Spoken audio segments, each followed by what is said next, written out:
Eux, ils marchent par la foi et non par la vue.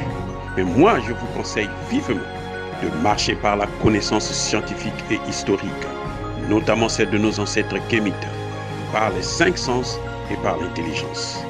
Hotep, vive l'Afrique éternelle et que Dieu vous bénisse. Abou Abia.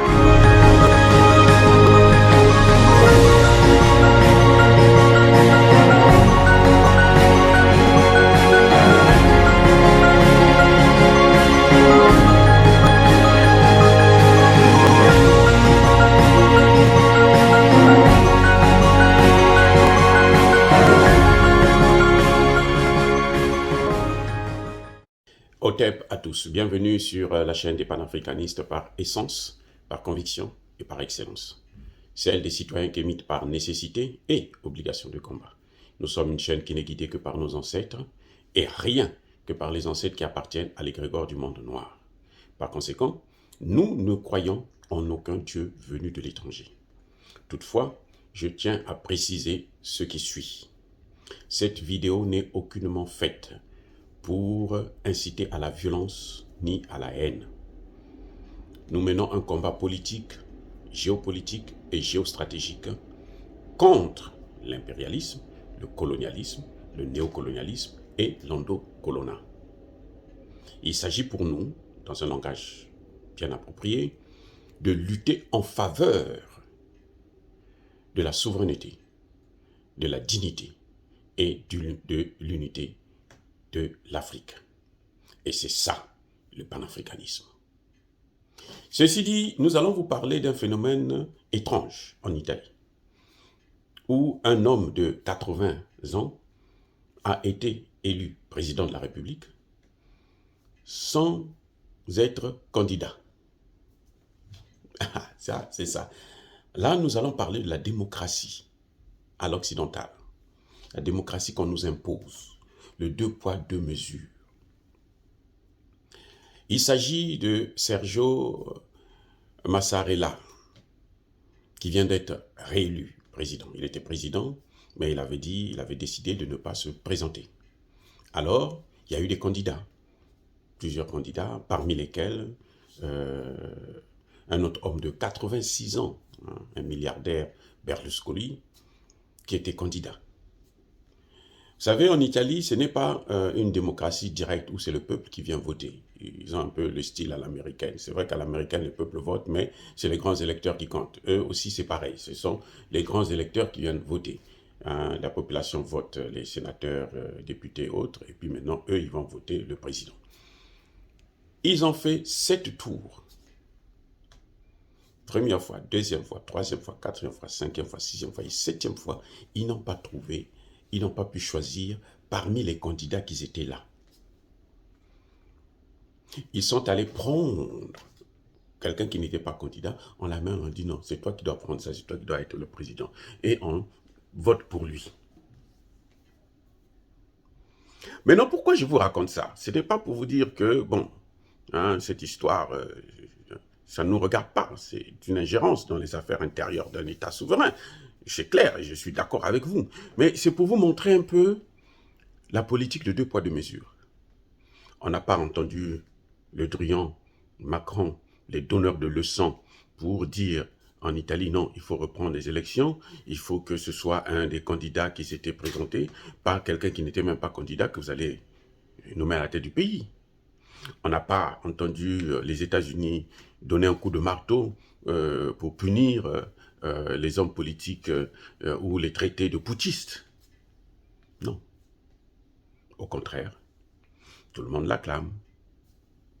Si c'était en Afrique que cela se passait, tout de suite, l'Union européenne, surtout si leurs intérêts ne sont pas menacés, si le candidat en question n'est pas un de leur choix, ils allaient nous dire tout de suite que non, il n'y a pas eu l'élection, ça ne compte pas. Allez, on va prendre des sanctions. On prend votre propre argent. On vous dit, on ne vous donne plus votre argent. C'est tout, c'est comme ça. On se souvient qu'ils ont fait à peu près la même chose. Et là, c'est le feu maréchal Idriss Déby lui-même qui parle.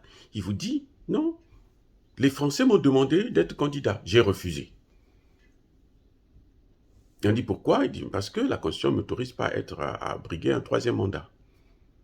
Les Français eux-mêmes sont allés voir les endocolons, leurs partenaires sur le terrain, donc les Africains qui travaillent pour la France, ils ont dit faites passer une loi.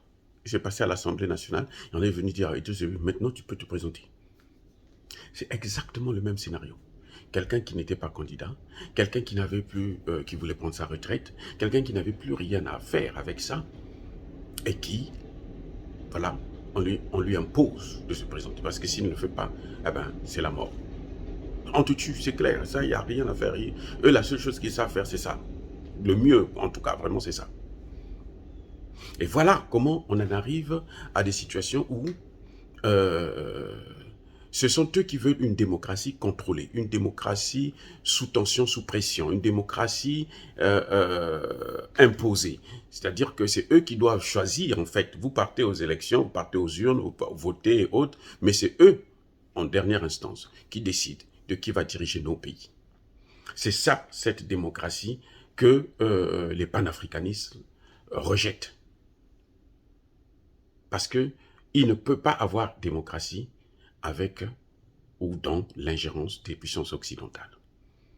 Et un pays, écoutez bien, un pays qui n'est pas indépendant ne peut pas avoir la démocratie. C'est pas possible. Les Italiens l'ont fait parce qu'ils sont indépendants. Personne ne peut leur donner des leçons. Mais en Afrique, puisque ce sont eux qui décident, ce sont eux les maîtres à penser, alors on ne peut pas avoir la démocratie. Tout ce que vous entendez démocratie, que ce soit en Côte d'Ivoire, que ce soit au Togo, Bénin, machin, tout ça là, ce n'est pas la démocratie. Tant qu'ils n'ont pas de garantie que celui qui sera à la tête du pays va jouer, faire leur jeu, ils ne seront jamais convaincus qu'il y a la démocratie. Ils vont toujours trouver la petite bête pour critiquer, pour insulter, pour dénigrer, pour vous traîner dans la boue, vous imposer des sanctions par tous les voies et moyens. Je vais vous prendre un cas que j'ai déjà pris dans une de mes vidéos. C'est le président Kabila, Laurent Désiré Kabila, le père, qui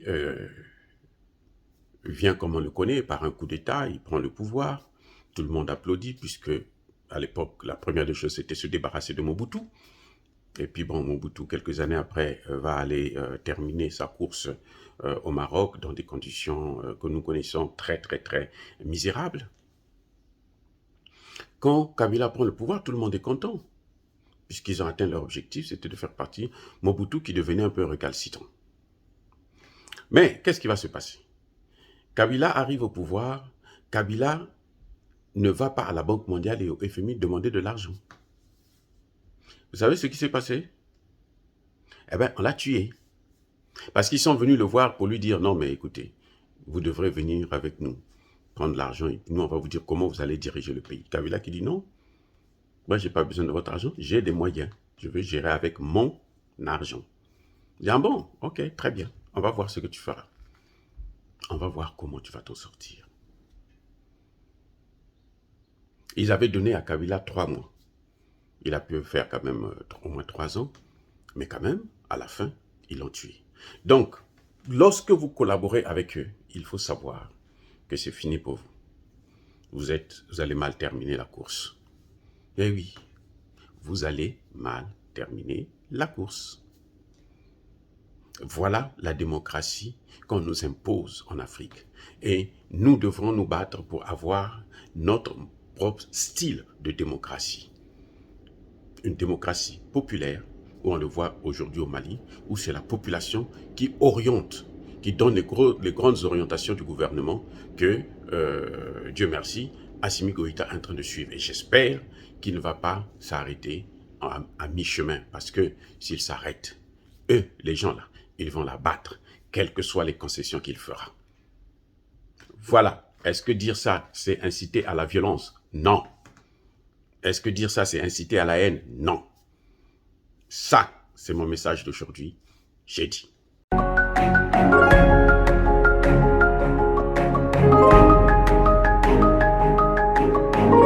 Otep, bien-aimés frères et sœurs, vous connaîtrez la vérité et la vérité vous affranchira. Ça, c'est pas moi qui le dis, c'est la Bible qui le dit. Mais moi, je vous dis mieux. Vous connaîtrez la vérité historique, notamment celle de vos ancêtres kémites, et vous aurez une vision globale de ce que c'est que la vraie souveraineté politique. J'ajoute, vous reviendrez à la spiritualité africaine ancestrale et vous comprendrez les enjeux de l'indépendance économique. Et pour terminer, vous accepterez votre identité culturelle kémite et vous obtiendrez deux choses. La première, c'est la paix. La seconde, c'est le développement, à une condition.